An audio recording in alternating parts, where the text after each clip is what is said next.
Imaginez pousser la lourde porte en bois d'une taverne médiévale.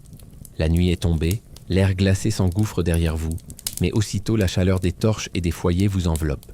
L'odeur est forte, un mélange de bière amère, de vin épais, de viande rôtie et de sueur. Le sol est couvert de paille souillée, et les bancs de bois tremblent sous les rires et les chants. Dans un coin, un ménestrel gratte les cordes d'un luth en chantant des vers grivois. À une table, des hommes au visage rouge s'interpellent, brandissant leur chope, tandis que deux autres se disputent déjà, prêtes à dégainer le couteau. Vous êtes dans une taverne du Moyen-Âge, le cœur battant de la vie populaire, l'endroit où l'ivresse révélait autant la joie que la brutalité de ce temps. Les tavernes médiévales n'étaient non pas de simples lieux de boisson. Elles étaient des carrefours sociaux, des refuges pour oublier la rudesse du quotidien, mais aussi des théâtres de disputes, de débordements et parfois de drames. On s'y retrouvait pour rire, chanter, se moquer des puissants, sceller des accords, ou finir la tête dans une bassine après avoir trop bu. Pour beaucoup, elles représentaient l'unique espace de liberté dans un monde où le travail, la religion et les hiérarchies pesaient sur chaque geste. Mais que buvait-on vraiment ? Était-ce du vin raffiné, réservé aux nobles, ou une bière trouble, à peine fermentée, que les paysans engloutissaient par litres entiers ? Quels étaient les prix, les quantités et surtout les effets de ces breuvages sur des corps déjà mal nourris et fatigués ? L'ivresse médiévale ressemblait-elle à celle que nous connaissons aujourd'hui, ou était-elle plus brutale, plus rapide, plus dévastatrice ? Les chroniques de l'époque, les fabliaux, les textes religieux et même certaines lois municipales nous laissent entrevoir des scènes vivantes, parfois drôles, parfois inquiétantes. Elles nous montrent des tavernes bondées où se croisaient paysans, artisans, soldats et parfois même des clercs ou des nobles en quête de sensations. Elles nous montrent aussi la méfiance des autorités, qui voyèrent dans ces lieux des foyers de désordre, de violence et de tentation. Ce que vous allez découvrir dans cette histoire, ce n'est pas seulement le goût amer du vin médiéval ou la recette d'une bière d'époque. Vous allez plonger dans la vie même de ces tavernes, écouter leurs chansons, sentir l'atmosphère qui s'y dégageait, comprendre ce que signifiait réellement être ivre dans un monde bien différent du nôtre. Car l'ivresse n'était pas seulement une question de boisson.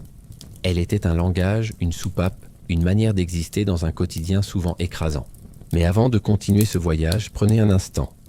Installez-vous confortablement, respirez lentement et laissez cette voix vous guider dans les ruelles sombres du Moyen-Âge. Si ce genre d'histoire vous captive, n'oubliez pas de vous abonner et dites-moi en commentaire d'où vous m'écoutez ce soir. Car au fond, que vous soyez dans un lit douillet, sur un canapé ou simplement à la recherche d'un peu d'évasion, vous êtes désormais invité à franchir la porte des tavernes médiévales, là où l'ivresse dévoilait toute la vérité d'un monde rude et fascinant. Pour comprendre à quoi ressemblait l'ivresse dans les tavernes médiévales, il faut d'abord revenir à l'origine de ces lieux si particuliers. La taverne, l'auberge, le cabaret, le cellier, tous ces noms désignent des espaces de convivialité. Mais chacun avait ses nuances, ses fonctions et ses clientèles. Leur naissance ne fut pas un simple hasard. Elle correspondait à des besoins sociaux, économiques et spirituels très profonds. Au début du Moyen-Âge, les voyages étaient longs, dangereux et souvent imprévisibles. Les routes étaient peu entretenues, peuplées de brigands ou de mercenaires désœuvrés, et les distances entre villages pouvaient se révéler périlleuses. Pour les pèlerins en chemin vers Saint-Jacques-de-Compostelle, pour les marchands reliant une foire à une autre, pour les messagers des seigneurs ou des évêques, il fallait des lieux où se reposer, manger et surtout boire. C'est ainsi que les premières auberges se multiplièrent, points d'arrêt essentiels sur les grandes routes, souvent proches des ponts, des carrefours ou des monastères. Mais à côté de ces auberges de passage, plus respectables, naquirent les tavernes. Leur rôle n'était pas d'héberger, mais d'offrir un espace où l'on pouvait consommer sur place le vin, la bière, l'hydromel ou les cidres locaux. C'était le lieu des habitants eux-mêmes, pas seulement des voyageurs. Elles devinrent rapidement des lieux de rassemblement permanents, où l'on ne venait pas pour dormir, mais pour se perdre un instant dans la chaleur de l'ivresse. Il faut imaginer la différence entre la taverne de village et celle des villes en plein essor. Dans un petit bourg rural, la taverne était parfois la seule maison plus animée que l'église. C'était un lieu d'échange, où les paysans venaient après une journée éreintante aux champs. Les bancs étaient grossiers, les boissons souvent médiocres, mais l'essentiel était ailleurs. Retrouver ses semblables, rire un peu, oublier la fatigue et les soucis. La taverne rurale était un espace de fraternité brute, sans fioriture, où l'ivresse jouait le rôle de baume social. Dans les villes médiévales, en revanche, les tavernes se diversifiaient. Les marchands aisés fréquentaient des établissements plus luxueux où l'on servait des vins importés, parfois épicés, dans des gobelets étamés. Les artisans, les soldats, Les étudiants préféraient les tavernes plus modestes, bruyantes, enfumées, où la bière coulait à flot. Dans certaines rues, plusieurs tavernes pouvaient se succéder, chacune avec sa réputation. L'une pour les musiciens, l'autre pour les bagarreurs, une autre encore pour les femmes de mauvaise vie. La naissance de ces tavernes répondait aussi à une question d'économie. Le vin et la bière ne se conservaient pas longtemps.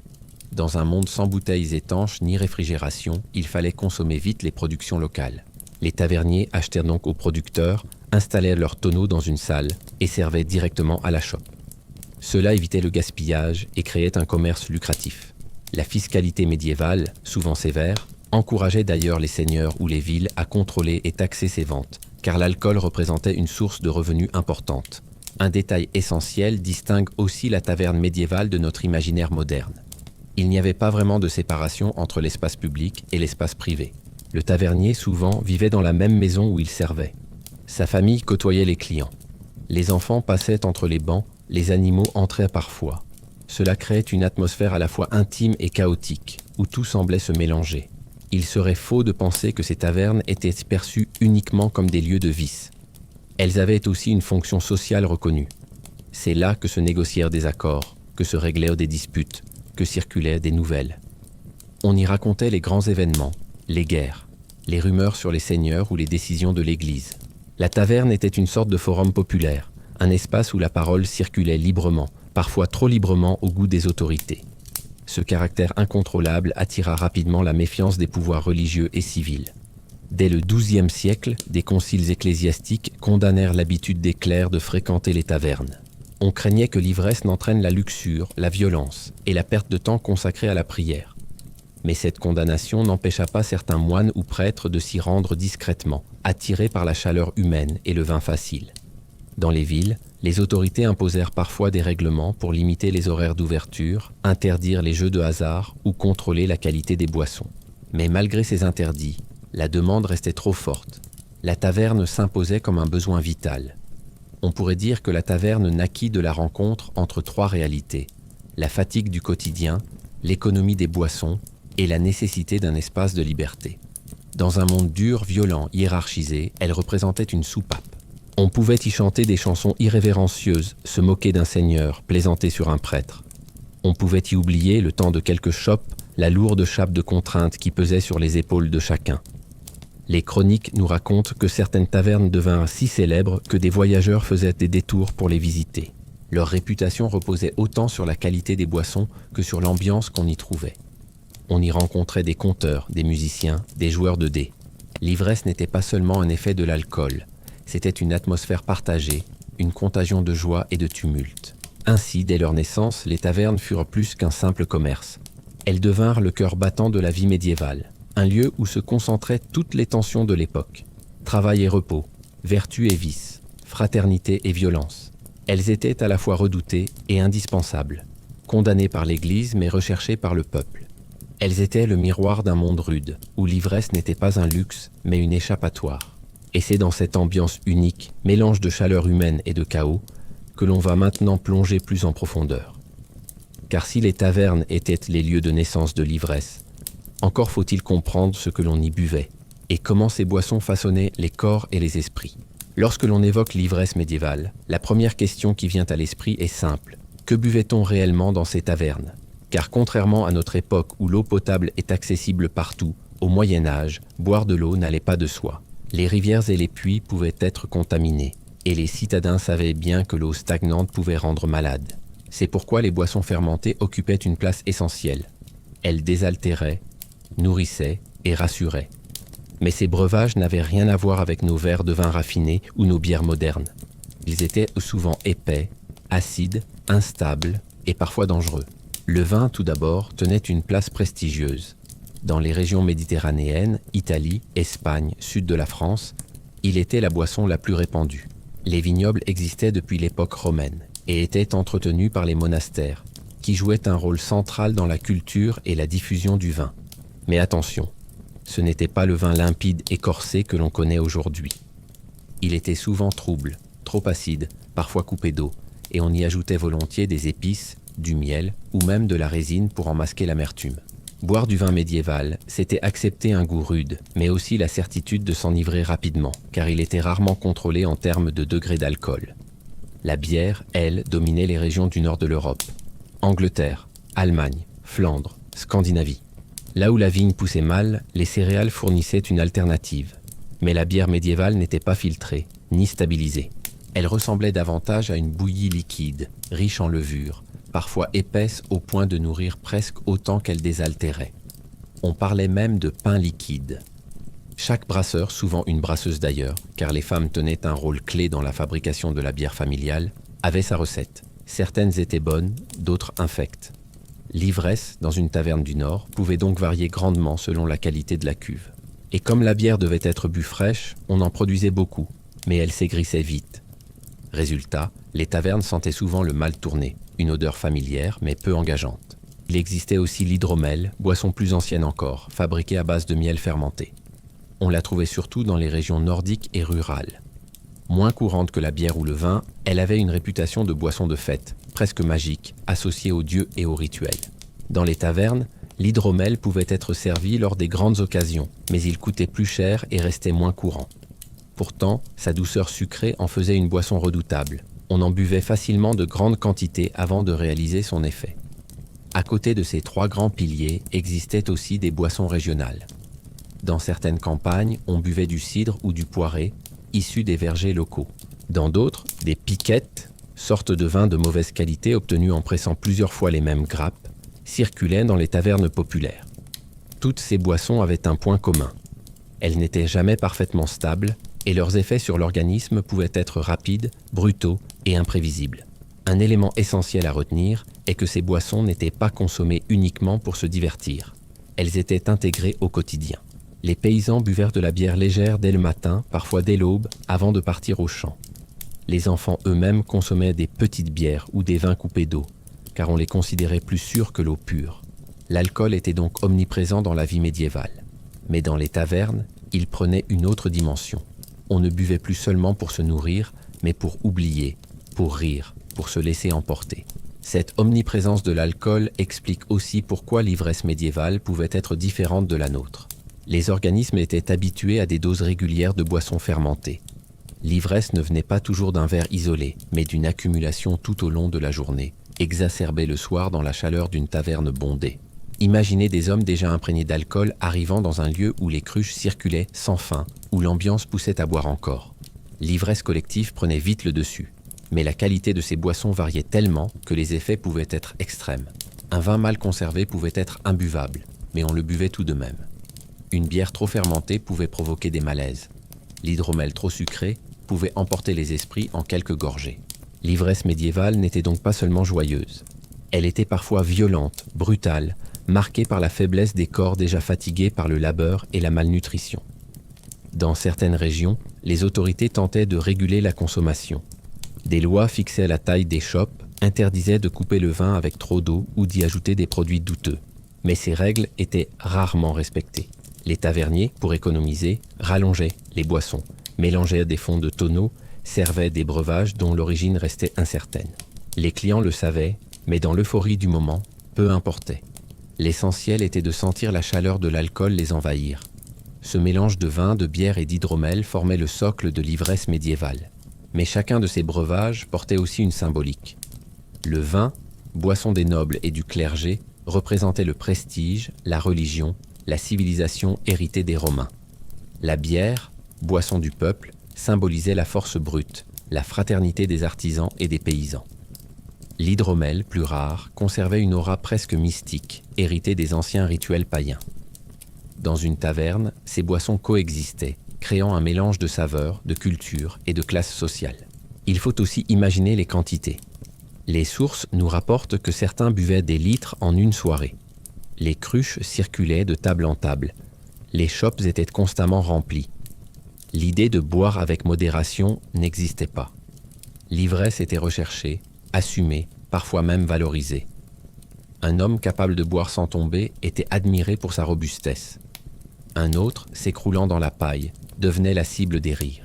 Dans tous les cas, l'alcool faisait spectacle et la taverne devenait un théâtre où chacun jouait son rôle. En vérité, comprendre ce que l'on buvait au Moyen-Âge, c'est déjà comprendre ce que signifiait l'ivresse, car cette ivresse n'était pas raffinée ni mesurée. Elle était brute, immédiate, imprévisible. Chaque gorgée était une aventure, chaque cruche un risque. Et c'est cette intensité qui donnait aux tavernes leur atmosphère unique. Un lieu où les boissons, même médiocres, transformèrent le quotidien en fête ou en chaos. Mais si l'on sait ce que l'on buvait, une autre question surgit aussitôt. Qui pouvait vraiment se permettre de boire et à quel prix? Car l'ivresse, loin d'être universelle, dépendait aussi des moyens de chacun. C'est ce que nous allons explorer dans la prochaine étape de ce voyage, en découvrant le prix de l'ivresse médiévale. L'ivresse médiévale n'était pas seulement une affaire de boisson, mais aussi une question d'argent, car se saouler avait un prix, et ce prix n'était pas le même pour tous. Derrière chaque chope de bière et chaque cruche de vin se cachait une réalité sociale. Boire était un plaisir, mais aussi un luxe, parfois un gouffre financier. Et pour comprendre ce que signifiait vraiment l'ivresse dans les tavernes médiévales, il faut plonger dans les subtilités économiques de cette consommation. Commençons par un constat. Au Moyen-Âge, les boissons fermentées représentaient une part essentielle du budget quotidien. Dans les villes, les archives fiscales nous révèlent que les habitants consacraient une part importante de leur argent à l'achat de vin ou de bière. Le pain et l'alcool étaient les deux piliers de l'alimentation. Dans certaines régions, on dépensait presque autant pour boire que pour manger. Mais les prix variaient énormément selon la boisson choisie, la saison et la situation sociale de chacun. Le vin, par exemple, pouvait être très cher. Les crus raffinés importés de régions réputées comme Bordeaux ou la vallée du Rhin coûtaient une fortune.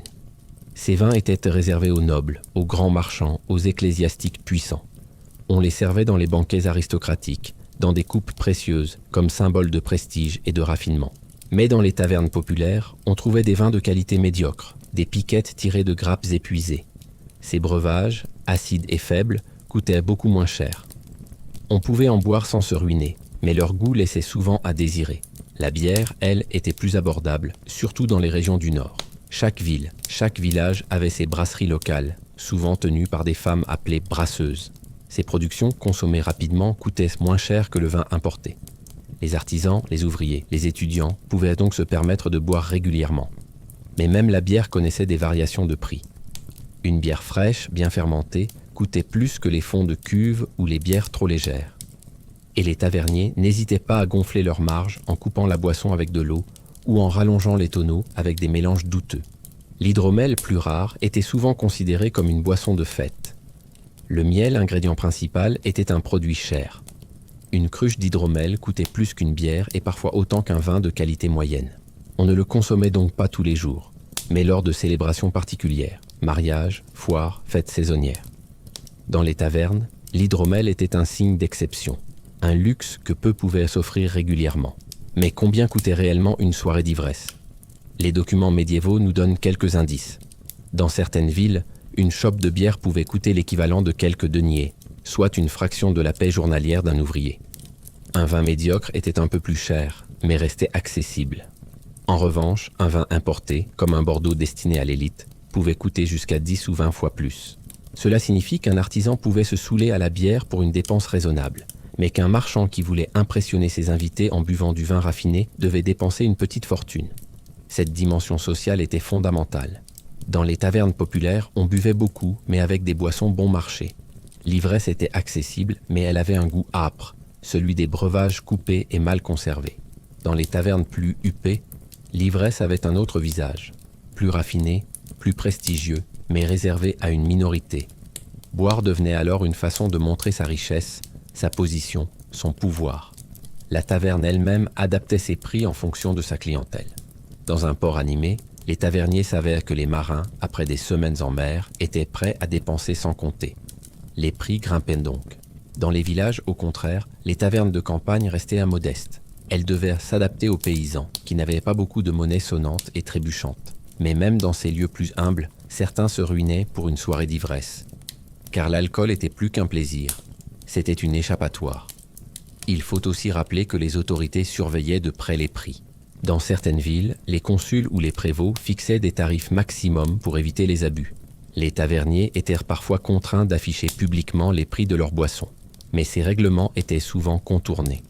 On servait des chopes plus petites, on trichait sur la qualité. Et les clients, déjà éméchés, avaient un peu de moyens de protester.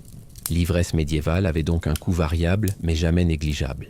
Pour un paysan pauvre, se payer plusieurs chopes de bière représentait parfois une dépense importante, équivalente à une partie de sa maigre paie.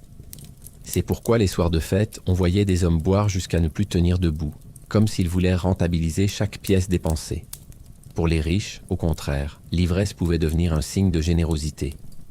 Offrir à boire à ses amis, payer des tournées entières, montrait sa prospérité et sa puissance. Les récits populaires reflètent bien cette diversité. Dans les fabliaux, les ivrognes sont souvent des paysans ou des artisans, qui dépensent le peu qu'ils ont pour une nuit de débauche. Dans les chroniques aristocratiques, ce sont les banquets de nobles qui impressionnent, où le vin coule à flot et où la dépense est colossale. Dans les deux cas, l'ivresse était un investissement, un choix de consacrer ses ressources à l'oubli temporaire plutôt qu'aux nécessités du quotidien. Et il ne faut pas oublier une autre dimension, la dette. De nombreux clients ne pouvaient pas payer immédiatement et prenaient ce crédit auprès du tavernier. Certains s'endettaient lourdement au point de provoquer des conflits. Des archives judiciaires montrent des procès opposant taverniers et clients insolvables. Cela prouve que l'ivresse pouvait aussi ruiner une réputation ou un foyer. Derrière les rires et les chansons, il y avait parfois des drames financiers. En définitive, le prix de l'ivresse au Moyen-Âge nous montre à quel point la taverne était un espace à la fois démocratique et inégalitaire. Tout le monde pouvait boire, mais pas de la même manière. Le pauvre se contentait d'une bière trouble, le riche savourait un vin prestigieux. L'ivresse rapprochait les hommes dans un même état d'ébriété, mais les séparait par la qualité et la quantité de ce qu'ils consommaient. Et c'est cette diversité qui rend les tavernes si fascinantes. Elles étaient le reflet des inégalités sociales, mais aussi des moments de communion. Autour d'une chope, les différences pouvaient s'estomper, au moins pour quelques heures. Mais cette illusion avait un prix, parfois lourd à porter. À présent, nous savons ce qu'on buvait et combien cela coûtait. Mais l'ivresse médiévale n'était pas qu'une question de boisson ou d'argent. Elle était aussi un spectacle social, une mise en scène où se jouait la vie même de la communauté. C'est ce rôle théâtral de la taverne, comme véritable cœur battant du Moyen-Âge, que nous allons explorer dans la suite de ce récit. Lorsque l'on franchissait la porte d'une taverne médiévale, on ne pénétrait pas seulement dans un lieu de boisson. On entrait dans une scène vivante, un véritable théâtre social où chaque table, chaque chope, chaque chanson devenait une pièce du décor. L'ivresse, loin de n'être qu'un effet de l'alcool, était aussi un rôle que chacun endossait à sa manière. Car la taverne était bien plus qu'un commerce. Elle était un espace de rencontre, de confidence, de rire, mais aussi de tension, de secrets et de conflits. Dans les villages, la taverne était souvent le seul lieu où la communauté pouvait se retrouver en dehors de l'église et du marché. Elle était le prolongement du champ et de la maison, mais elle offrait quelque chose d'inédit, un espace où les barrières sociales semblaient là vaciller. Les paysans s'y asseyaient côte à côte, partageant la même bière, riant des mêmes plaisanteries. Les disputes de voisinage pouvaient s'y régler autour d'une table, ou au contraire dégénérer en bagarre. On y parlait des récoltes, des impôts, des nouvelles du Seigneur. C'était le cœur battant de la vie locale, où l'on se tenait informé tout en se laissant emporter par l'ivresse collective. Dans les villes, le rôle de la taverne était encore plus complexe. Les artisans s'y retrouvaient après leur journée de travail. Les étudiants venaient y chercher l'inspiration dans le tumulte des chansons, les soldats s'y enivraient pour oublier leur campagne. Les marchands, eux, y discutaient affaires. Car oui, la taverne était aussi un lieu d'économie. Les contrats pouvaient s'y sceller, les marchandises s'y échanger. Le vin et la bière n'étaient pas seulement des boissons. Ils lubrifiaient les négociations, déliraient les langues et scellaient des alliances. Mais la taverne, dans toutes ses formes, était aussi le lieu de l'expression populaire. Les chansons de taverne ne servaient pas seulement à égayer les soirées. Elles étaient un moyen de dire tout haut ce que l'on n'osait pas dire ailleurs. On y critiquait les seigneurs, on y tournait en dérision les prêtres, on y exagérait les exploits amoureux. L'alcool donnait le courage de se moquer de ceux qui, dehors, inspiraient de la crainte.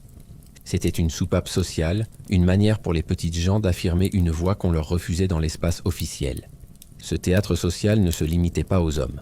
Les femmes y jouaient aussi leur rôle, qu'elles soient tavernières tenant la maison, chanteuses divertissant les clients, ou parfois simples consommatrices.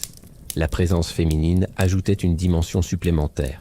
Elle pouvait attiser les tensions, susciter la jalousie, mais aussi apaiser les querelles. Certaines tavernes tenues par des femmes avaient eux-mêmes une réputation meilleure, car elles imposaient une discipline discrète. D'autres, au contraire, étaient accusées de servir de couverture à la prostitution, ce qui renforçait la méfiance des autorités. Ce théâtre ne fonctionnait pas sans règles implicites. Chaque taverne avait ses codes. Dans certaines, la convivialité primait. On chantait, on riait, on dansait parfois. Dans d'autres, plus sombres, on savait qu'il fallait garder l'œil sur sa bourse, car les voleurs rôdaient. Dans les grandes villes, des quartiers entiers pouvaient se distinguer par la réputation de leurs tavernes. Ici la musique, là les bagarres, plus loin les maisons de jeu. Le client savait à quoi s'attendre et choisissait sa scène. Mais quelle que soit la taverne, l'ivresse jouait le rôle de grand égalisateur. Le riche marchand et le modeste ouvrier, après quelques cruches, pouvaient s'asseoir côte à côte et chanter à l'unisson. La bière, en brouillant les hiérarchies, créait un espace de fraternité éphémère. Bien sûr, cette égalité ne durait pas. À l'aube, chacun retrouvait sa place dans la société. Mais le temps d'une soirée, les différences pouvaient s'estomper. C'est ce qui donnait aux tavernes cette atmosphère unique. Elles offraient une illusion de liberté dans un monde strictement hiérarchisé. Les fabliaux et récits populaires décrivent souvent ces scènes de convivialité.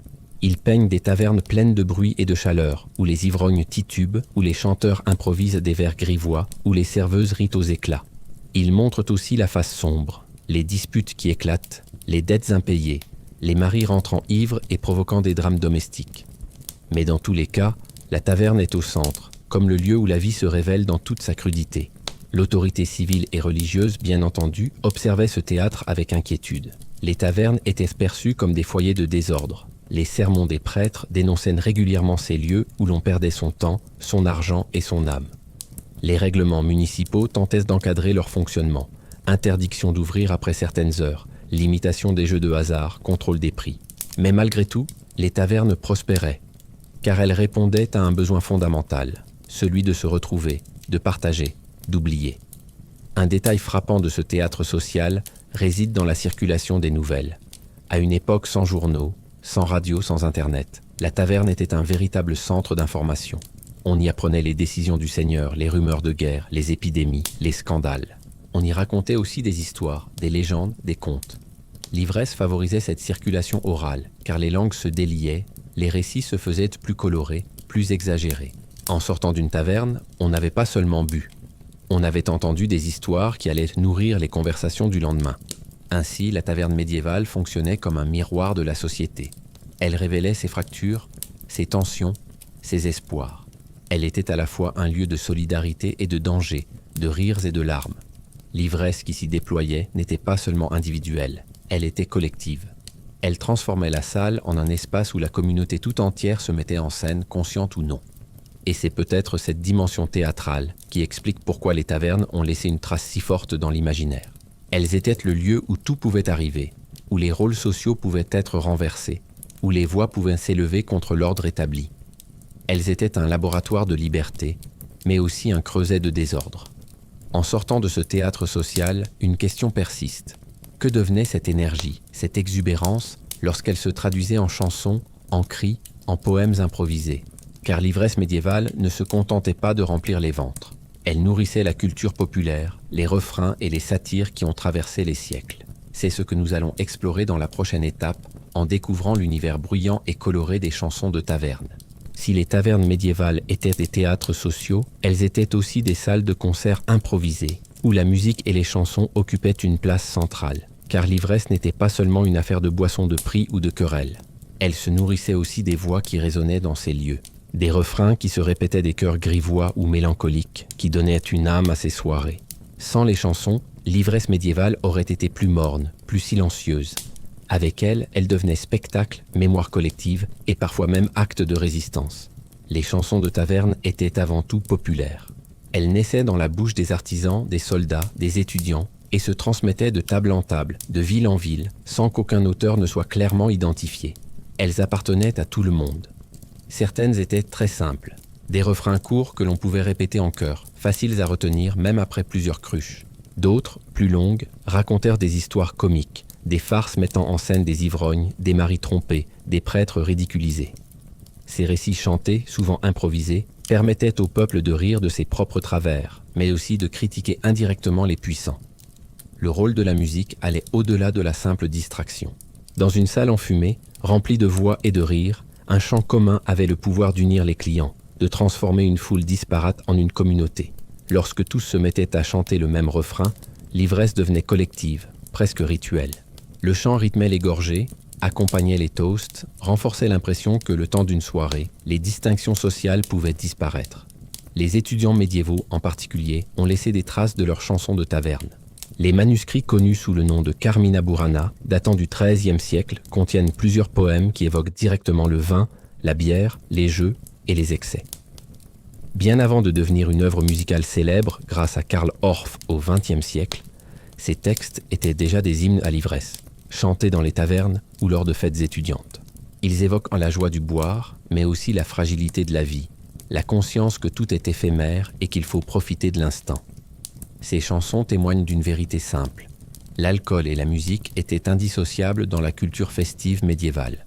Il ne faut pas oublier non plus le rôle des jongleurs et des ménestrels. Ces artistes itinérants gagnaient souvent leur vie en passant de taverne en taverne, proposant des chants, des récits ou des numéros comiques en échange de quelques pièces ou d'un repas. Leur présence animait les soirées, apportait des nouvelles venues d'ailleurs, faisait voyager l'imagination des clients. Parfois, un ménestrel improvisait des couplets sur un client ivre, provoquant des éclats de rire. D'autres fois, il racontait une histoire héroïque ou tragique, émouvant l'assemblée. La taverne était donc aussi une scène où l'art populaire se mêlait à la boisson. Les chansons n'étaient pas toujours joyeuses. Certaines exprimaient aussi la mélancolie, la nostalgie, les malheurs de la vie. Dans une société marquée par la pauvreté, la guerre et la maladie, l'ivresse pouvait être un refuge, mais elle n'effaçait pas tout. Certains chants rappelaient la brièveté de l'existence, l'injustice du destin, la douleur de l'exil ou de la perte. Ces refrains mélancoliques trouvaient un écho particulier dans le silence qui suivait parfois un éclat de rire. L'ivresse médiévale n'était pas seulement une fuite. Elle était aussi une méditation chantée sur la fragilité de la vie. L'Église, bien sûr, voyait d'un mauvais œil cette culture musicale. Les chants grivois, les moqueries contre les prêtres, les refrains obscènes étaient perçus comme autant de blasphèmes. Mais cette réprobation ne faisait qu'accroître leur popularité. Plus un chant était interdit, plus il circulait avec enthousiasme. Les tavernes devenaient ainsi des lieux de liberté de parole, où l'on pouvait dire en chantant ce qu'on n'osait pas dire autrement. Il faut aussi souligner la dimension physique de ces chansons. Dans un monde sans haut-parleurs ni instruments amplifiés, c'était la voix humaine qui portait l'ambiance. Les chœurs collectifs remplissèrent l'espace, faisaient vibrer les murs de bois. Le chant était un acte corporel, une dépense d'énergie qui renforçait l'ivresse. Chanter ensemble, c'était respirer ensemble, crier ensemble, se fondre dans une même euphorie. Ces chansons, en se diffusant de taverne en taverne, créaient aussi une culture commune. Elles passaient les frontières régionales, s'adaptaient aux dialectes, se transformaient au fil du temps. Elles étaient un ciment social, un moyen de reconnaître les siens, de partager un langage commun de la fête et de l'oubli. Les autorités municipales ont parfois tenté de limiter le bruit des tavernes, craignant que ces chants nocturnes ne perturbent le repos ou ne déclenchent des émeutes. Mais ces mesures étaient rarement efficaces. La musique faisait partie intégrante de l'expérience. On ne concevait pas une taverne silencieuse. Le vin, la bière et le chant formaient une trinité indissociable. Ainsi, l'esprit de fête des tavernes médiévales reposait autant sur les voix que sur les cruches. L'ivresse y prenait une forme joyeuse, collective, exubérante. Elle n'était pas seulement un état d'ébriété. Elle était une mise en scène de la vie, une explosion de rires et de chants qui résonnaient dans les ruelles obscures. Mais cet esprit de fête avait un revers. Car si les chansons unissaient, l'ivresse pouvait aussi diviser. Les rires pouvaient se transformer en insultes, les chants en cris et la fête en violence. Et c'est ce côté plus sombre des tavernes que nous devons maintenant explorer, celui des disputes, des rixes, des blessures, bref, la violence de l'ivresse. Si les tavernes médiévales pouvaient résonner de rires, de chants et de fraternité, elles étaient aussi le théâtre de scènes beaucoup plus sombres. Car l'ivresse, lorsqu'elle déborde, ne nourrit pas seulement la joie, elle déchaîne aussi les colères, les rancunes, les frustrations accumulées dans une vie déjà rude. Et dans un monde où la violence faisait partie intégrante du quotidien, les tavernes devinrent inévitablement des lieux de rixes, de blessures et parfois de drames irréparables. Il faut imaginer le décor. Une salle bondée, enfumée, où les tables se serrent et où les cruches circulent sans fin. Des hommes fatigués par une journée de labeur, les nerfs tendus, trouvent dans l'alcool une échappatoire mais aussi une étincelle qui réveille les rancunes. Le moindre mot de travers, la moindre plaisanterie mal reçue pouvait suffire à enflammer une dispute. L'alcool abaissait les inhibitions, amplifiait les émotions et transformait les petites querelles en batailles de bancs et de couteaux. Les chroniques médiévales, les archives judiciaires et même les sermons des prêtres regorgent d'exemples de ces violences de taverne. On y lit des histoires de paysans, qui, après une dispute sur une dette ou un jeu de dés, se sont battus à coups de poing et de gourdin. D'autres récits parlent de soldats en permission, trop ivres pour supporter la provocation d'un mot ou d'un regard. Les armes, toujours présentes dans un monde où chacun portait au moins un couteau, rendaient ces querelles particulièrement dangereuses. Une rixe pouvait dégénérer en meurtre en quelques secondes. La violence ne se limitait pas aux disputes individuelles. Elle pouvait aussi prendre une forme collective. Certaines tavernes avaient la réputation d'être des repères de bandes rivales. Les étudiants, par exemple, formaient des groupes solidaires qui entraient parfois en conflit avec les artisans locaux. Dans les grandes villes comme Paris ou Bologne, des émeutes de tavernes pouvaient éclater, opposant plusieurs dizaines d'hommes armés de bâtons ou de pierres. Ces affrontements, nés dans l'ivresse, pouvaient se prolonger dans les rues, au grand désarroi des autorités. L'Église dénonçait régulièrement ces excès. Les sermons mettaient en garde contre l'ivresse, non seulement parce qu'elle conduisait au péché, mais aussi parce qu'elle engendrait la violence. On disait que le vin transformait l'homme en bête, qu'il réveillait la part animale en lui. Les prédicateurs décrivaient les tavernes comme des antichambres de l'enfer, où les âmes se perdaient dans les cris et les coups. Mais ces discours ne suffisaient pas à freiner les excès. La taverne était trop ancrée dans le quotidien, et la tentation de l'oubli trop forte. Les autorités civiles, elles, tentaient d'imposer des règlements. Dans certaines villes, les taverniers étaient tenus responsables des violences survenues dans leur établissement. Ils devaient veiller à calmer leurs clients, à éviter que les disputes n'éclatent. Mais dans la pratique, comment un simple tavernier aurait-il pu retenir des dizaines d'hommes ivres et armés? Souvent, les gardes de ville devaient intervenir, mettant fin à la bagarre par la force. Les archives judiciaires montrent que ces interventions pouvaient être brutales, et que certains ivrognes finissaient la nuit non pas sur la paille de la taverne, mais dans une geôle glaciale. La violence de l'ivresse avait aussi une dimension domestique. De nombreux sermons et textes moralisateurs dénoncent les maris rentrant ivres, frappant leurs épouses ou gaspillant l'argent du foyer. Les femmes, souvent impuissantes, payèrent le prix de cette ivresse. Cette réalité, bien que moins documentée dans les chroniques officielles, transparaît dans la littérature populaire, où l'ivrogne violent est une figure récurrente, moquée, mais aussi crainte. Pourtant, il serait trop simple de réduire les tavernes à des lieux de violence, car cette violence faisait partie intégrante de la culture médiévale elle-même. Le Moyen-Âge était un monde où les coups n'étaient là pas rares. Les disputes de marché, les querelles de voisinage, les châtiments corporels faisaient partie du quotidien. La taverne n'était qu'un prolongement de cette culture, un lieu où la brutalité du monde se condensait dans l'ivresse. Mais elle avait ceci de particulier. Elle transformait cette violence en spectacle. Les bagarres de taverne attiraient les regards, faisaient parler dans les rues, devenaient des récits racontés et enjolivés le lendemain. Elle nourrissait la réputation d'une taverne comme étant dangereuse ou chaude. Il faut aussi noter que cette violence n'était pas toujours perçue comme purement négative. Dans certains contextes, savoir se battre à la taverne pouvait même être une manière d'affirmer sa virilité, son courage.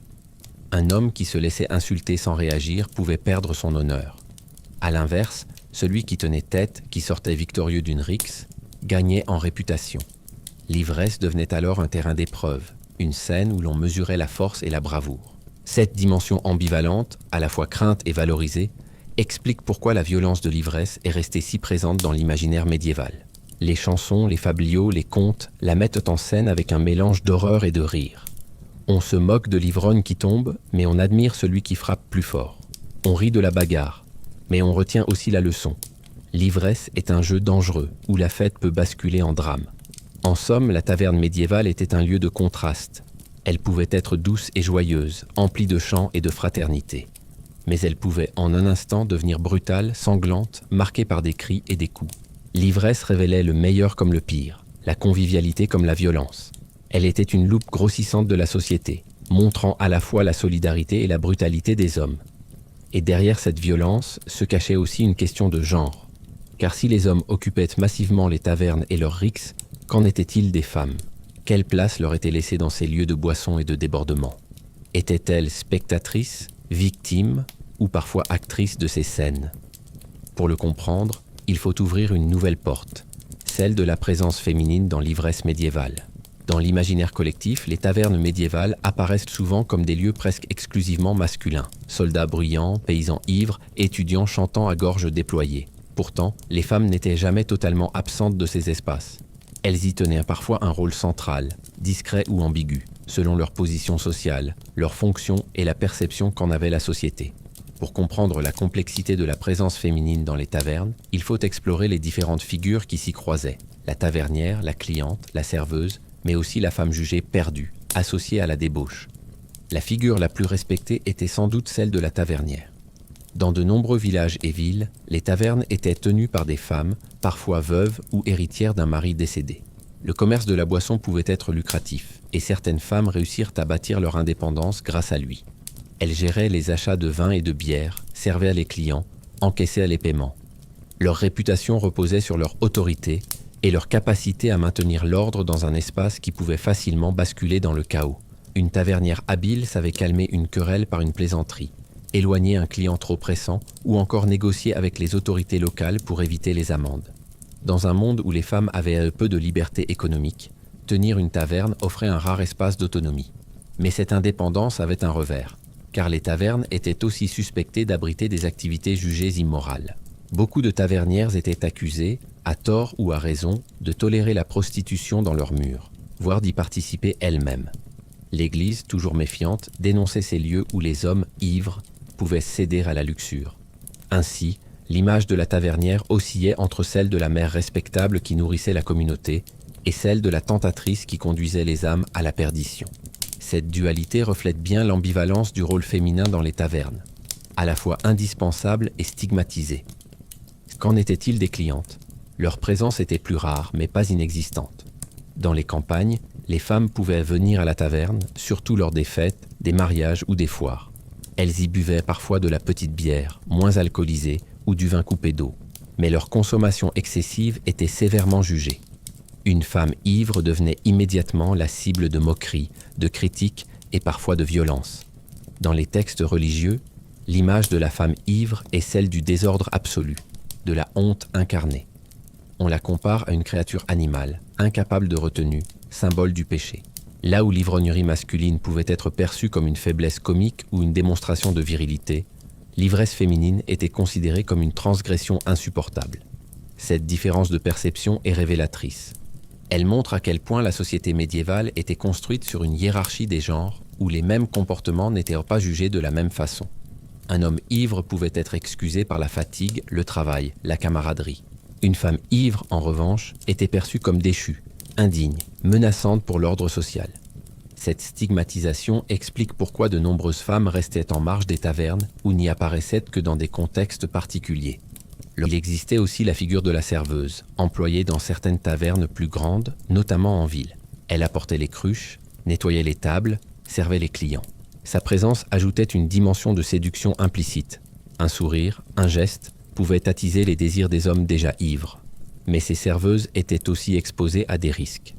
Harcèlement, agression, réputation compromise. Elles vivaient dans une zone grise entre nécessité économique et danger moral. Certaines choisissaient ce travail faute d'alternative. D'autres y voyaient un moyen de survie ou même d'influence. Mais toutes devaient naviguer entre service et protection de leur intégrité. Enfin, il faut évoquer la place des femmes associées à la débauche, celles que les chroniques décrivent comme filles de joie ou femmes perdues. Les tavernes servaient parfois de lieu de rencontre pour la prostitution. Cette réalité, bien que condamnée officiellement, était tolérée dans de nombreuses villes. Les autorités préféraient canaliser ces activités dans certains espaces plutôt que de les voir se répandre partout. Ainsi, certaines tavernes étaient connues pour abriter des chambres à l'arrière, où l'ivresse et la luxure se mêlaient. Les femmes qui y travaillaient étaient méprisées par l'Église, surveillées par la justice, mais acceptées de fait par une société qui consommait leurs services tout en les condamnant moralement. Ce mélange de rôles féminins rend les tavernes fascinantes. Elles étaient des lieux où les femmes pouvaient, paradoxalement, trouver une forme de visibilité dans un monde qui les reléguait souvent à l'ombre. Tavernières respectées, serveuses exposées, clientes marginales, prostituées tolérées, toutes faisaient partie de ce théâtre de l'ivresse. Mais elles n'y jouaient jamais avec les mêmes règles que les hommes. Leur présence était toujours scrutée, jugée, entourée de soupçons. Il est frappant de constater que cette perception a marqué durablement l'imaginaire. Dans les fabliaux et chansons de taverne, la femme ivre est presque toujours ridiculisée. Elle devient un personnage grotesque, objet de moquerie. Dans les sermons, elle est décrite comme une figure diabolique. Dans les chroniques judiciaires, elle apparaît comme victime d'agression ou comme coupable d'immoralité. Rarement est-elle représentée comme une simple consommatrice, partageant la boisson et les chansons avec les hommes. Pourtant, il ne faut pas sous-estimer la force des tavernières qui, malgré les critiques, parvinrent à maintenir leur rôle central. Certaines devinrent des figures incontournables de leur communauté. Elles connaissaient les secrets des clients, entendaient les rumeurs, pouvaient influencer les discussions. Leur autorité, bien que fragile, leur donnait une place unique dans une société qui offrait si peu d'espace de pouvoir aux femmes. En définitive, la relation des femmes à l'ivresse médiévale fut marquée par une contradiction profonde. D'un côté, elles étaient indispensables au fonctionnement des tavernes. De l'autre, leur ivresse personnelle était jugée inacceptable. Elles pouvaient servir, gérer, accompagner, mais rarement participer pleinement. Cette exclusion révèle combien l'ivresse, au Moyen-Âge, était perçue comme une affaire d'homme, une expression de virilité. Mais dans l'ombre de cette domination masculine, les femmes ont su trouver des chemins détournés pour s'imposer, influencer et parfois défier les normes. Et cette tension entre tolérance et condamnation n'échappa pas aux autorités religieuses et politiques. Car si l'ivresse féminine scandalisait, l'ivresse masculine inquiétait aussi. Les tavernes, lieux de fête et de liberté, étaient vues comme des foyers de désordre. Il fallait donc les surveiller, les contrôler, les réglementer. C'est ce que nous allons voir à présent, en découvrant comment l'Église et le pouvoir civil ont tenté de mettre la main sur ces espaces d'ivresse incontrôlables. L'ivresse médiévale, nous l'avons vu, était à la fois une échappatoire, un plaisir et une soupape sociale. Mais elle inquiétait aussi, car pour les autorités, qu'elles soient religieuses ou civiles, la taverne représentait un espace difficile à contrôler. Un lieu où la hiérarchie vacillait, où la parole se libérait, où les comportements échappaient aux règles établies. Les autorités regardaient donc ces tavernes avec méfiance, tentant tour à tour de les condamner, de les réglementer ou d'en tirer profit. Pour l'Église, l'ivresse n'était pas seulement une faiblesse humaine, elle était un péché. Dès les premiers siècles du christianisme, les pères de l'Église avaient condamné l'excès de boisson. Saint Augustin parlait de l'ivrognerie comme d'une souillure de l'âme. Plus tard, au Moyen-Âge, les prédicateurs dénonçaient dans leurs sermons les tavernes comme des lieux de perdition. L'ivresse était associée à la luxure, à la paresse, à la colère, autant de vices qui éloignaient les fidèles de Dieu. Les textes religieux sont particulièrement sévères envers les clercs qui fréquentèrent les tavernes. Les conciles rappelaient régulièrement que les prêtres devaient éviter ces lieux, sous peine de scandale. Pourtant, de nombreux témoignages montrent que certains moines ou chanoines cédaient à la tentation. Les universités médiévales, souvent peuplées d'étudiants en théologie, étaient célèbres pour leur débordement dans les tavernes voisines. Les autorités ecclésiastiques se trouvaient donc face à une contradiction. Elles condamnaient publiquement, mais toléraient tacitement une pratique trop répandue pour être éradiquée. L'Église cherchait aussi à encadrer les tavernes par des moyens pratiques. Dans certaines villes, elle imposait des interdictions pendant les grandes fêtes religieuses afin d'éviter que les célébrations ne dégénèrent en beuverie. Les tavernes devaient parfois fermer leurs portes pendant la semaine sainte ou limiter leurs horaires. Mais ces mesures étaient souvent contournées. L'ivresse, loin de disparaître, se déplaçait simplement vers d'autres lieux, parfois même aux abords des églises elles-mêmes, où les pèlerins installaient des étals de boissons. Du côté du pouvoir civil, la méfiance n'était pas moindre. Les autorités municipales craignaient que les tavernes deviennent des foyers de désordre. Les rixes, les dettes impayées, les émeutes étudiantes, tout cela fragilisait l'ordre public. C'est pourquoi de nombreuses villes médiévales adoptèrent des règlements très précis. On fixait les prix maximums du vin et de la bière pour éviter les abus. On imposait des mesures de qualité pour garantir que les boissons ne soient pas trop coupées d'eau ou falsifiées avec des ingrédients douteux. On limitait aussi les horaires d'ouverture. Certaines tavernes devaient fermer après le coucher du soleil, afin d'éviter que les bagarres nocturnes ne se multiplient. Mais les autorités ne se contentaient pas de limiter, elles taxaient, car l'alcool représentait une source de revenus considérable. Les tavernes payaient des impôts, les tonneaux de vin importés étaient soumis à des droits, les brasseurs de bière devaient verser des contributions. Dans certaines villes, les tavernes étaient même concédées en monopole à des guildes ou des corporations, qui versaient en échange une part de leurs bénéfices. Ainsi, ce que l'on condamnait moralement, on l'exploitait fiscalement. Il faut imaginer le paradoxe. D'un côté, les sermons enflammés dénoncèrent les tavernes comme des antres du diable. De l'autre, les coffres des seigneurs et des échevins se remplissaient grâce aux taxes sur l'alcool. Cette hypocrisie n'échappait pas au peuple, qui moquait ouvertement les autorités pour leur duplicité.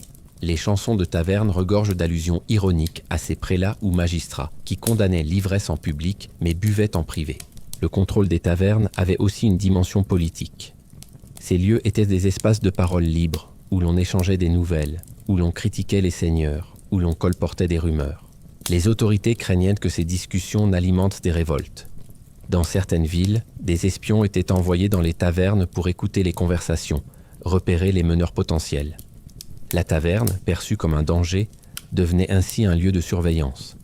Pourtant, malgré ces tentatives de contrôle, les tavernes prospéraient. Les interdits ne faisaient que renforcer leur attrait. Plus un sermon condamnait les ivrognes, plus les chansons de taverne s'en moquaient. Plus les prix étaient réglementés, plus les taverniers trouvèrent des astuces pour contourner les règles. La vitalité de ces lieux résidait justement dans leur résistance aux contraintes. La taverne était un espace de liberté, fragile mais tenace, qui échappait toujours un peu à l'autorité. Il est intéressant de noter que certains pouvoirs ont fini par utiliser l'ivresse comme un outil. Offrir du vin ou de la bière lors des fêtes publiques permettait d'apaiser les tensions, de gagner la sympathie du peuple. Les seigneurs distribuaient parfois des tonneaux lors des mariages princiers ou des victoires militaires. L'alcool devenait alors un instrument politique, une façon de s'attirer les faveurs. Ainsi, ceux qui inquiétaient pouvaient aussi servir. L'œil de l'Église et du pouvoir sur les tavernes révèle donc une tension permanente, entre condamnation et tolérance, entre contrôle et exploitation. L'ivresse était à la fois un danger et une ressource, une menace pour l'ordre et un moteur économique. Ce paradoxe explique pourquoi les tavernes sont restées si vivantes malgré les interdits. Elles répondaient à un besoin trop profond pour être étouffées. Mais au-delà des règlements et des taxes, ce qui nourrissait vraiment la mémoire des tavernes, ce n'étaient pas les lois, c'étaient les histoires. Les chroniques et les récits populaires ont conservé la trace de personnages hauts en couleur, d'ivrognes célèbres, de figures pittoresques qui incarnaient l'esprit même de l'ivresse médiévale. Et c'est à ces légendes d'ivrognes, mêlant réalité et exagération, que nous allons maintenant nous intéresser. Si les tavernes médiévales ont laissé une trace si vivante dans l'imaginaire, ce n'est pas seulement grâce à leurs chansons ou à leurs excès. C'est aussi parce qu'elles ont donné naissance à des personnages hauts en couleur, dont les exploits, réels ou inventés, ont traversé les siècles sous forme de légendes. Ces figures d'ivrognes célèbres, parfois ridiculisées, parfois admirées, incarnent à elles seules ce mélange d'excès, de liberté et de chaos qui définissait l'ivresse médiévale. Il faut se rappeler que l'époque médiévale aimait les histoires exagérées. Les fabliaux, ces courts récits comiques en vers, regorgent de portraits d'ivrognes. Ces personnages sont souvent des paysans trop gourmands de vin, des étudiants dissipés, des prêtres hypocrites, ou des maris trompés qui noient leur chagrin dans la bière. Ils deviennent des caricatures, des miroirs grossissants des travers humains. À travers eux, le peuple riait de ses propres faiblesses, tout en critiquant subtilement les excès des puissants. Parmi ces figures, les étudiants ivrognes occupaient une place particulière. Dans les villes universitaires comme Paris, Bologne ou Oxford, les jeunes clercs étaient célèbres pour leur beuverie. Ils formaient des confréries, organisaient des concours de boissons, composaient des chansons grivoises. Leur réputation était telle que les autorités les surveillaient étroitement. Mais cette image d'étudiant ivre a traversé les âges, devenant une sorte de cliché universel. Celui de la jeunesse insouciante, prête à défier les règles par le vin et le chant. Les soldats, eux aussi, étaient là souvent associés à l'ivresse. Après une campagne ou une bataille, ils envahissaient les tavernes, dépensaient leurs soldes en vin et en jeux, et se battaient entre eux ou avec les habitants. Certaines chroniques mentionnent des capitaines connus pour leur goût immodéré de l'alcool. Ces récits, souvent exagérés, servaient à souligner la brutalité de la vie militaire et l'indiscipline des hommes d'armes. Mais ils contribuaient aussi à nourrir l'image romantique du soldat ivre, à la fois redoutable et pitoyable. Il existait aussi des ivrognes devenus célèbres malgré eux, à cause d'incidents rapportés dans les archives judiciaires. Dans certaines villes, des procès mentionnent des hommes arrêtés pour avoir troublé l'ordre public dans une taverne, injurié des prêtres ou frappé des voisins. Ces anecdotes, consignées par les scribes, nous offrent un aperçu concret de la vie quotidienne. Derrière la caricature, on voit la réalité. L'ivresse pouvait mener à la ruine, au ridicule ou à la prison. Mais les légendes d'ivrognes célèbres ne se limitaient pas aux classes populaires. Même les nobles et les rois pouvaient être la cible de telles histoires. Les chroniqueurs, parfois hostiles à certains seigneurs, n'hésitaient pas à exagérer leur penchant pour la boisson. On racontait que tel prince avait vidé des tonneaux entiers lors d'un banquet, que tel autre s'était endormi à table, la bouche pleine de vin. Ces récits, vrais ou non, servaient à critiquer le pouvoir, à rappeler que même les grands pouvaient être ridiculisés par l'ivresse. La littérature médiévale aimait aussi inventer des figures symboliques. On trouve dans certains poèmes des personnages allégoriques représentant l'ivrogne universel. Ces figures, à moitié comiques et à moitié inquiétantes, incarnent la perte de contrôle, la déchéance, mais aussi la vitalité du peuple. Elles rappellent que l'ivresse, si elle détruit, peut aussi unir dans le rire et la solidarité. Les chansons de taverne, elles, multipliaient les références à des personnages connus localement. Dans une ville, on se souvenait d'un boulanger toujours ivre après la messe. Dans un village, d'un meunier qui s'endormait dans sa farine après trop de bière. Ces anecdotes circulaient, se transformaient en refrains, en proverbes. Peu à peu, elles dépassaient le cadre local pour devenir des archétypes. L'étudiant ivre, le soldat querelleur, le prêtre hypocrite, la femme ridicule. Ces légendes servaient plusieurs fonctions. Elles divertissaient, bien sûr, mais elles éduquaient aussi. Les fabliaux moquaient l'ivrogne pour montrer les dangers de l'excès. Les sermons reprenaient de ces histoires pour en faire des exemples moraux. Les chansons les transformaient en occasion de rire collectif. Ainsi, l'ivrogne célèbre devenait à la fois un avertissement et un héros comique, une figure ambiguë qui fascinait autant qu'elle effrayait. Mais au-delà du rire et de la morale, ces légendes montrent à quel point l'ivresse était intégrée dans la culture. Elle n'était pas un simple accident, mais un élément constitutif de la vie sociale. Raconter les exploits d'un ivrogne, c'était raconter la vie du village ou de la ville. Ces histoires circulaient comme des nouvelles, des anecdotes qui entretenaient la mémoire collective. Il est fascinant de constater que certaines de ces figures ont survécu bien au-delà du Moyen-Âge. L'image de l'étudiant ivre, du soldat buveur, du prêtre hypocrite persiste dans nos imaginaires modernes. Elle a traversé les siècles, reprise par les écrivains de la Renaissance, par les dramaturges classiques et jusqu'aux caricaturistes contemporains. Les tavernes médiévales, à travers ces personnages, continuent donc d'habiter notre culture. En définitive, les légendes d'ivrognes célèbres montrent que l'ivresse n'était pas seulement un état passager. C'était un sujet de récit, un matériau littéraire, une source de mémoire collective.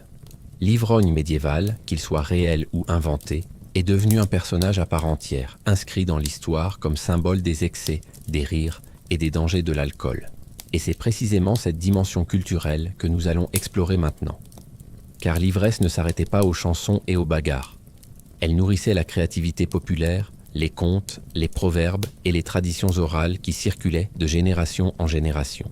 L'ivresse médiévale ne se limitait pas aux bagarres, aux dettes et aux sermons indignés. Elle fut aussi une incroyable source de créativité. Car si l'alcool déliant les langues, il libère aussi l'imagination. Dans les tavernes, autour des chopes de bière et des cruches de vin, naquirent des chansons, des contes, des proverbes, des satires. Ces productions populaires, souvent orales, ont traversé les siècles et témoignent de la manière dont l'ivresse façonnait la culture collective. Les chansons de taverne, déjà évoquées, sont l'exemple le plus évident. Elles ne servaient pas seulement à égayer les soirées, elles constituaient une véritable mémoire vivante. Chaque refrain, chaque couplet véhiculait une histoire, une critique, une sagesse parfois. On y riait des maris trompés, des prêtres hypocrites, des soldats querelleurs. Ces chansons, transmises de bouche à oreille, s'adaptaient selon les régions et les dialectes. Elles formaient un patrimoine immatériel, ancré dans la convivialité des tavernes. Mais l'ivresse inspirait aussi les contes et les fabliaux. Les écrivains médiévaux savaient bien que le vin était un puissant moteur narratif.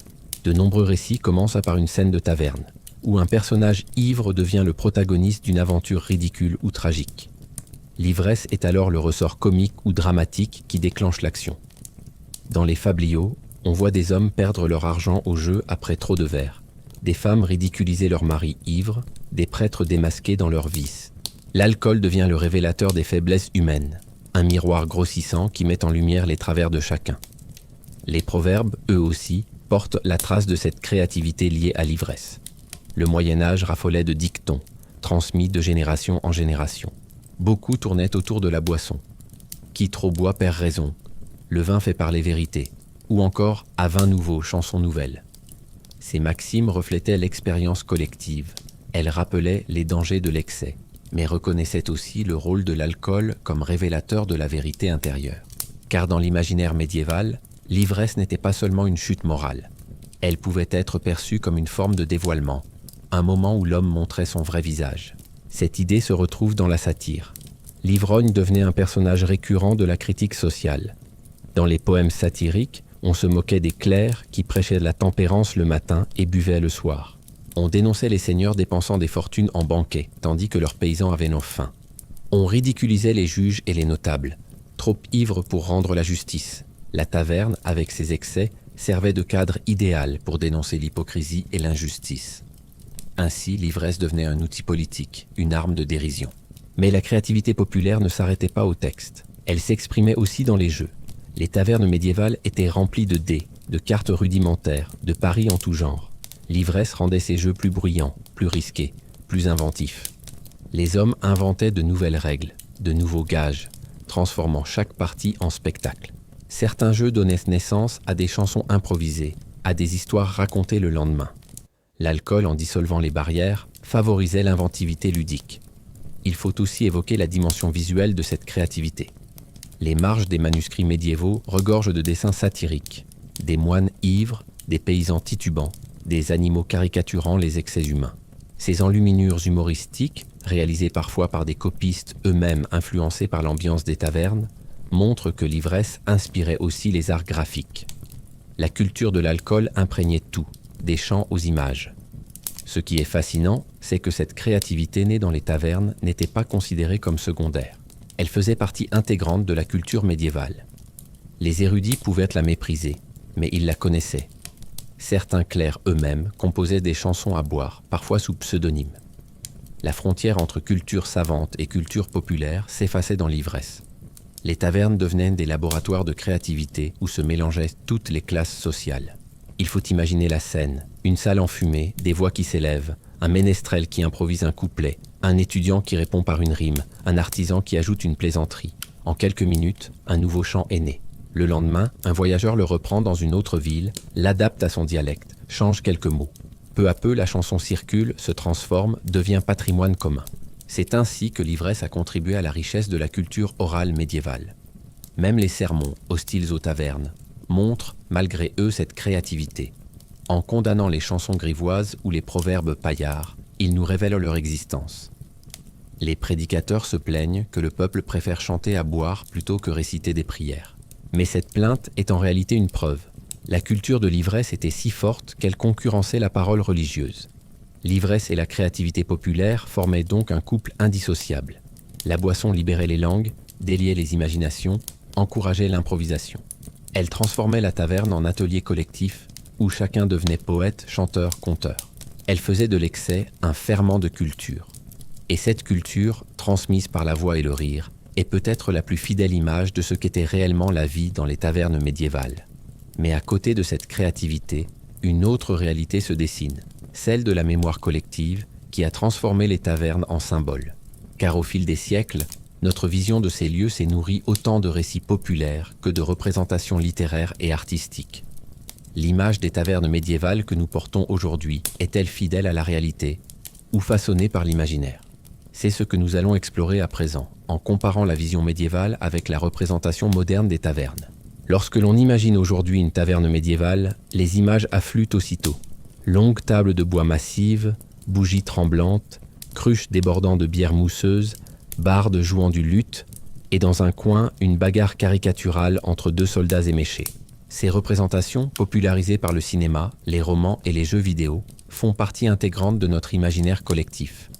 Mais sont-elles fidèles à la réalité ? Pour comprendre, il faut confronter ces visions modernes aux traces historiques que nous avons étudiées. Dans notre imaginaire, les tavernes sont des lieux chaleureux, presque romantiques, où l'on se réunit entre amis autour d'une chope. Cette image, héritée des récits de fantasy et de la littérature romantique du XIXe siècle, gomme les aspects les plus sombres de la réalité médiévale. Car si les tavernes pouvaient être festives, elles étaient aussi sales, malodorantes, dangereuses. Le sol, souvent recouvert de paille imbibée de bière et d'urine, n'avait rien de séduisant. L'air était chargé de fumée et de sueur. Le vin, rarement limpide, avait parfois tourné. La bière, lourde et épaisse, était bien différente de celle que l'on imagine. Et pourtant, nos représentations modernes persistent à embellir ces lieux. Le cinéma a beaucoup joué dans la construction de cette image. Les films médiévaux ou d'inspiration médiévale montrent presque toujours des tavernes pleines de chants, de rires et de bagarres. Ces scènes, efficaces sur le plan dramatique, condensent en quelques minutes l'essence supposée de l'ivresse médiévale. Mais elles simplifient à l'extrême la complexité de ces lieux. Dans la réalité, toutes les tavernes n'étaient même pas remplies de musiciens. Beaucoup étaient de simples salles avec des bancs et des tonneaux. Toutes n'étaient pas des foyers de bagarre. Certaines étaient plus calmes, fréquentées par des voyageurs fatigués ou des commerçants discutant affaires. La littérature a également façonné notre regard. Au XIXe siècle, les écrivains romantiques et naturalistes s'intéressent aux tavernes comme à des symboles du peuple. Victor Hugo, par exemple, évoque les cabarets comme des lieux de liberté et de révolte. D'autres auteurs en font des espaces pittoresques, où se mêlent la misère et la convivialité. Ces représentations, bien qu'inspirées d'une part de vérité, accentuent les contrastes, d'un côté la chaleur fraternelle, de l'autre la violence et la décadence. Elles contribuent à figer la taverne dans un rôle de décor dramatique, plus qu'en témoignage fidèle. Les jeux de rôle et la fantasy moderne ont achevé de transformer la taverne en un archétype culturel. Dans la plupart des univers médiévals fantastiques, la taverne est le point de départ de l'aventure. C'est là que les héros se rencontrent, que les quêtes commencent. Ces représentations, influencées par Donjons et Dragons ou par des œuvres comme Le Seigneur des Anneaux, ont popularisé une image standardisée. Celle de la taverne accueillante, universelle, toujours prête à offrir une chope et un foyer. Cette image, séduisante et rassurante, a totalement effacé la diversité et la rudesse des véritables tavernes médiévales. Il faut cependant reconnaître que ces visions modernes ne sont pas complètement fausses. Elles capturent de certains aspects réels. La convivialité, l'importance du chant, la circulation des nouvelles, le mélange social. Oui, les tavernes étaient des lieux de rencontres, de rires, de chansons. Oui, elles pouvaient avoir éclaté des bagarres, comme dans les films. Mais elles étaient aussi beaucoup plus variées, et souvent moins romantiques. Leur quotidien était fait de vins aigres, de bières troubles, d'odeurs fortes, de dettes, de disputes et de surveillance des autorités. La comparaison entre notre vision moderne et la réalité médiévale révèle un phénomène intéressant. Nous avons transformé les tavernes en symboles rassurants, en espaces de liberté idéalisés. Dans un monde moderne où les bars et cafés existent en abondance, la taverne médiévale est devenue une sorte d'ancêtre mythifié, un lieu où l'amitié et l'aventure prennent racine. Cette réinvention répond à un besoin, celui de rêver d'un passé plus simple, plus chaleureux, où la communauté primait sur l'individualisme. Mais ce rêve n'est pas sans danger. En idéalisant les tavernes, nous risquons d'oublier ce qu'elles représentaient vraiment. Des échappatoires dans une vie rude, mais aussi des foyers de violence, de pauvreté et d'exclusion. En les transformant en décors de films ou de jeux, nous perdons leur profondeur sociale et historique. Pourtant, c'est justement cette complexité qui les rend fascinantes. Les tavernes médiévales nous rappellent que la convivialité et la brutalité coexistaient.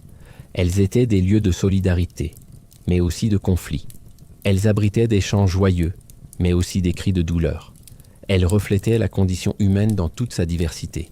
Fragile, contradictoire, oscillant entre rire et violence.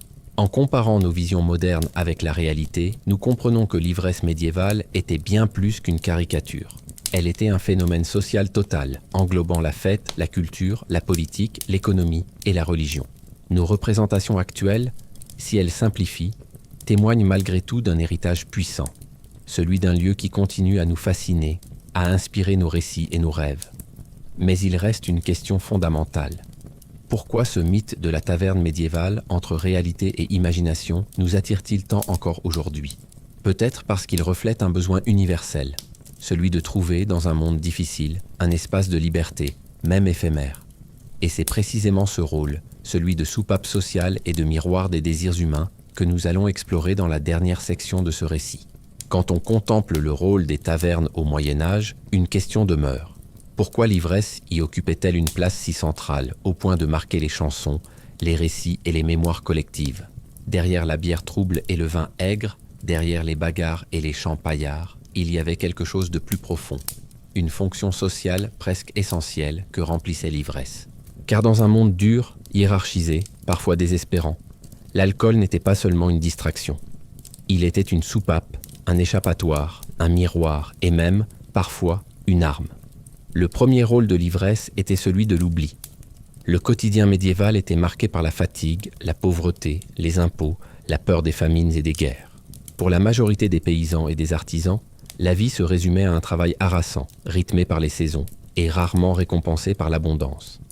Dans ce contexte, quelques chopes de bière pouvaient offrir un répit. L'ivresse permettait de se soustraire, ne serait-ce qu'une nuit, au poids des responsabilités et des inquiétudes. C'était une manière de suspendre le temps, d'ouvrir une parenthèse dans une existence rude. Mais l'ivresse ne se limitait pas à l'oubli. Elle avait aussi une fonction de cohésion sociale.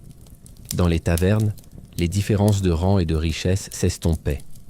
Certes, un riche marchand pouvait commander du vin importé quand un artisan se contentait d'une bière locale. Mais une fois l'alcool ingéré, les corps chancelaient de la même manière, les rires s'entremêlaient, Les chansons se répétaient. L'ivresse créait un sentiment d'égalité éphémère. Elle permettait à des hommes qui dehors n'auraient jamais osé se parler de trinquer ensemble. Dans une société si cloisonnée, cette illusion de fraternité avait une valeur immense.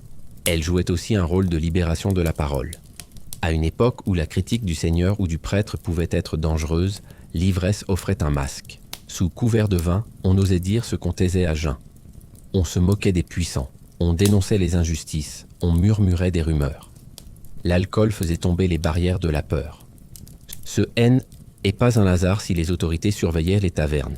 Elles savaient que l'ivresse pouvait devenir un ferment de contestation. Loin d'être une simple faiblesse, elle était un espace de liberté, fragile mais réel. Un autre rôle caché de l'ivresse était celui du rite. Les soirs de fête, de mariage ou de foire, boire ensemble n'était pas seulement un plaisir. C'était une manière de marquer l'événement, de lui donner du poids. Lever une chope, trinquer, chanter en chœur, c'était participer à un rituel collectif qui liait les individus. L'ivresse devenait alors un langage, une forme de communion profane. Elle unissait les participants dans une expérience partagée, proche parfois de la transe. Il faut aussi reconnaître la dimension thérapeutique de l'ivresse. Dans un monde où la médecine était rudimentaire, où les douleurs physiques et morales étaient constantes, l'alcool jouait un rôle d'anesthésiant. On buvait pour calmer les blessures, pour atténuer les maux, pour apaiser les chagrins. Certes, cette solution était temporaire et souvent illusoire, mais elle faisait partie des moyens disponibles pour survivre psychologiquement dans un univers si rude. La fonction de l'ivresse était également politique. Les seigneurs et les rois le savaient bien. Offrir à boire au peuple lors des grandes célébrations renforçait leur popularité. Distribuer des tonneaux de vin après une victoire, laisser couler la bière lors d'un mariage princier, c'était s'assurer la loyauté et la gratitude. L'ivresse, dans ce cas, devenait un instrument de pouvoir, un moyen de calmer les foules, de détourner les colères. Ce que l'on condamnait d'un côté, on l'utilisait de l'autre. Mais la fonction la plus fascinante de l'ivresse résidait peut-être dans sa capacité à révéler les vérités cachées. Les proverbes médiévaux l'affirmaient « in vino veritas », dans le vin, la vérité. On croyait que l'alcool faisait tomber les masques, qu'il montrait la véritable nature des hommes. L'ivresse devenait ainsi un révélateur social. Le lâche pouvait se montrer querelleur, le dur à cuire pouvait pleurer, l'hypocrite pouvait dévoiler ses vices. La taverne, saturée de vin et de bière, était un lieu où les âmes se dénudaient, parfois malgré elles. Ce rôle de miroir explique pourquoi l'ivresse a tant marqué la culture populaire. Les chansons, les fabliaux, les contes ont multiplié les portraits d'ivrognes non seulement pour faire rire, mais aussi pour révéler des vérités sociales. Le paysan qui boit trop incarne la misère. Le prêtre ivre incarne l'hypocrisie. Le noble saoul incarne l'abus de pouvoir. Chaque figure d'ivrogne portait un message, une critique, une leçon. L'ivresse devenait un langage de la société, un outil de satire et de réflexion. En ce sens, l'ivresse médiévale n'était pas un simple excès. Elle était une institution invisible, une fonction cachée mais essentielle de la vie communautaire. Elle servait à oublier, à unir, à critiquer, à célébrer, à anesthésier. Elle jouait tous ses rôles à la fois, avec ses excès et ses dangers. C'est pourquoi les tavernes fascinent encore aujourd'hui. Elles n'étaient là pas seulement des lieux de boisson, mais des miroirs de l'âme collective. Elles révélaient les contradictions d'un monde à la fois pieux et violent, hiérarchisé et avide de liberté. L'ivresse, en ce sens, était une expérience totale qui dépassait les individus pour toucher à la société tout entière. Et peut-être est-ce là la véritable leçon. L'ivresse médiévale nous montre que l'homme, quel que soit son siècle, cherche toujours des échappatoires. Elle nous rappelle que boire ensemble, chanter, rire, se disputer, c'est aussi une manière d'exister, de supporter les fardeaux du quotidien. La fonction cachée de l'ivresse n'était pas seulement de détruire, mais de permettre de continuer à vivre, malgré tout. Ainsi, en refermant cette plongée dans les tavernes médiévales, nous comprenons mieux pourquoi elles ont laissé une trace si profonde dans notre mémoire collective. Car derrière la chope de bière et la cruche de vin, il y avait une fonction essentielle, celle d'offrir pour quelques heures un monde parallèle, un espace où les hommes pouvaient oublier leurs conditions, se retrouver, se libérer. Et c'est peut-être cela, au fond, la plus grande vérité sur l'ivresse médiévale. Elle n'était pas un accident, mais une nécessité. Nous avons parcouru ensemble un long chemin à travers les tavernes médiévales, ces lieux de bruit, de rire, d'odeurs fortes et de désordre joyeux. De leur naissance dans les villages et les villes à la diversité des boissons servies, de la bière trouble au vin épicé, de l'hydromel rare aux cidres régionaux, nous avons goûté à l'univers sensoriel d'un monde disparu. Nous avons découvert que l'ivresse avait un prix, parfois dérisoire pour un artisan, exorbitant pour un noble qui cherchait à afficher son prestige. Nous avons vu comment ces tavernes se transformaient en véritables théâtres sociaux, où se mêlaient les paysans, les soldats, les marchands, les étudiants et parfois les nobles, le tout dans un vacarme de chansons et de querelles. Nous avons entendu les voix des ménestrels, des étudiants du Carmina Burana, des artisans inventant sur le vif des refrains grivois. Nous avons senti la chaleur collective d'une salle en liesse, puis nous avons perçu, presque dans le même souffle, l'ombre des bagarres, les coups de couteau, les cris de colère. Nous avons compris que l'ivresse médiévale ne se contentait pas d'amuser, elle pouvait blesser, ruiner, parfois même tuer. Nous avons donné une place aux femmes dans ce récit, tavernières respectées, serveuses exposées, clientes jugées, prostituées tolérées mais méprisées. Elles étaient au cœur des tavernes, indispensables à leur fonctionnement et pourtant souvent stigmatisées. Leur ivresse à elles n'était jamais tolérée. Elle devenait immédiatement scandaleuse, révélatrice de l'injustice profonde qui traversait la société. Nous avons observé le regard pesant de l'Église et du pouvoir. Tous deux dénonçaient ces lieux de perdition, tout en les exploitant fiscalement ou politiquement. Les sermons condamnaient l'ivresse comme péché mortel, mais les prélats eux-mêmes n'étaient pas toujours exempts de tentation. Les autorités civiles craignaient les rixes et les complots, mais elles tiraient profit des taxes sur le vin et la bière. La taverne était à la fois condamnée et indispensable, redoutée et utilisée. Nous avons souri en rencontrant les légendes d'ivrognes célèbres, étudiants insolents, soldats querelleurs, prêtres hypocrites, paysans ridicules.